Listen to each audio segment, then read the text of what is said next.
Pourquoi est-ce qu'il y a des jeux qui coûtent plus cher en français qu'en anglais? Est-ce que c'est parce que les détaillants s'amusent à charger plus cher pour la traduction? Bonjour, mon nom c'est Marc-André Lalande de la boutique Tabletop et je vais vous expliquer pourquoi certains jeux, pas tous, mais certains jeux coûtent plus cher en français qu'en anglais. J'ai dans les mains ici une copie de Dice Throne saison 2, La pirate maudite contre l'artificier.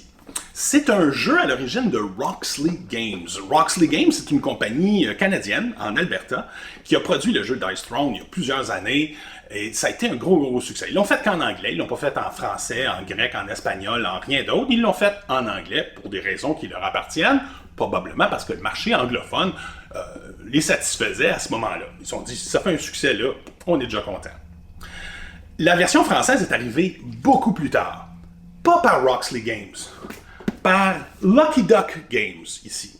Lucky Duck, c'est une compagnie polonaise qui avait, je pense bien à ce moment-là, un bras en France. Je pense que c'est une multinationale. Et je pense qu'elle avait un bras en France. Au moment où elle a vu ça, ce jeu-là, elle s'est dit, bon, comment ça s'est passé dans le conseil d'administration, j'en sais rien, mais elle a vu le succès de Dice Throne et s'est dit, ben, moi, j'aimerais ça publier ce jeu-là en français pour une toute nouvelle clientèle. Alors, ils ont lancé une campagne de sociofinancement.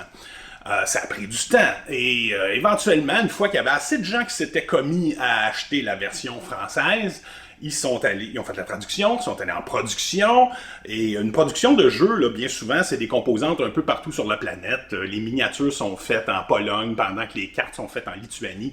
Allez savoir, c'est très complexe. Et puis, ben, avant que le jeu se ramasse sur les tablettes, au Québec ou ailleurs en français, ça a pris beaucoup de temps. Le jeu en anglais existait, je pense, je me souviens pas exactement, vous me pardonnerez, c'est au moins 1 an et demi, je pense, en anglais, avant que la version française existe sur nos tablettes. Et là, ben, la version française, évidemment, ben, elle coûtait plus cher. Il y a eu d'autres personnes qui sont intervenues dans la production. Il y a eu un autre éditeur qui s'est lancé là-dedans. La traduction, habituellement, je pense que les frais de traduction, ça doit être assez négligeable. Mais tout les royautés, probablement que Lucky Duck doit payer à Roxley pour avoir le droit de produire ce jeu-là en français, ils doivent leur payer quelque chose. Roxley, c'est pas juste dire « Ah, OK, fais-le en français, c'est gentil, merci. » Ils ont pris, eux autres aussi, leur part dans tout ça. Alors, ça a rajouté des frais qui ont été refilés aux distributeurs, évidemment, et qui, après ça, ben, les distributeurs, c'est refilé aux détaillants.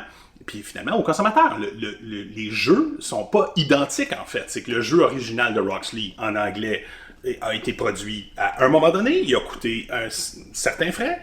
Puis là, après ça, ben, vous avez, quand Lucky Duck s'en mêle, ben, c'est une autre entreprise. Et à ce moment-là, même ici au Canada, la version française, la version anglaise, n'était pas distribuée par les mêmes distributeurs. La version anglaise, il y avait 1 ou 2 distributeurs, 3 distributeurs en anglais, des distributeurs canadiens, dont un qui a des bureaux à Montréal, et en français par un autre distributeur. Est-ce qu'ils sont supposés être au même prix? C'est des compétiteurs, ces différents distributeurs-là. S'ils s'entendaient sur le prix, on appellerait ça de la collusion. Ils n'ont pas payé la même chose pour le jeu en français ou le jeu en anglais. Et ben, ils n'avaient pas le même prix. Moi, comme détaillant, ça me coûtait plus cher acheter la version française que la version anglaise. Il y en a qui aimeraient dire, faut que ça soit au même prix, donc augmente le prix de ta version anglaise. Alors là, ça veut dire que les gens qui, comme moi, préfèrent les jeux dans leur version originale, je dirais pas plus non plus à un anglophone de regarder La Petite Vie en anglais. Je prends un vieil exemple, mais le principe est le même. J'aime mieux les versions originales. Ben, à ce moment-là, ces personnes-là vont l'acheter en Ontario ou ailleurs, ou à ce moment-là où il va être moins cher. Alors, c'est malheureux que des jeux parfois soient plus chers en français qu'en anglais. C'est pas toujours le cas non plus. Si vous prenez tous les jeux de miniatures de Games Workshop, Warhammer, c'est le même prix en anglais et en français. Pourquoi? Encore une fois, je connais pas les fins détails de toute leur organisation, mais c'est la même compagnie, Games Workshop, qui publie le jeu dans toutes les langues dans le monde. Alors, les frais de traduction sont répartis sur l'ensemble des miniatures partout. Ils n'ont pas exactement les mêmes prix d'un pays à l'autre. Si on fait les conversions, ça ne donne pas exactement les mêmes prix. D'un marché à l'autre, ils changent leur prix.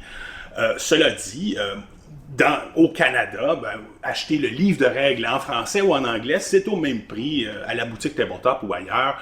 C'est pas mal toujours le cas. C'est pas parce que les détaillants s'amusent à changer les prix des versions françaises et anglaises. C'est comme ça que le détail fonctionne. Tu achètes quelque chose à un prix, tu rajoutes une marge et tu espères en vendre le plus grand nombre possible. Tu essaies de garder tes prix le plus bas possible pour attirer de la clientèle, conserver ta clientèle.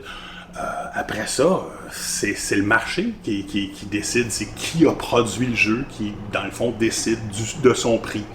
Et c'est pas parce qu'on souhaiterait que tous les jeux soient au même prix qu'ils peuvent nécessairement l'être. C'est une exigence abusive de la Charte de la langue française.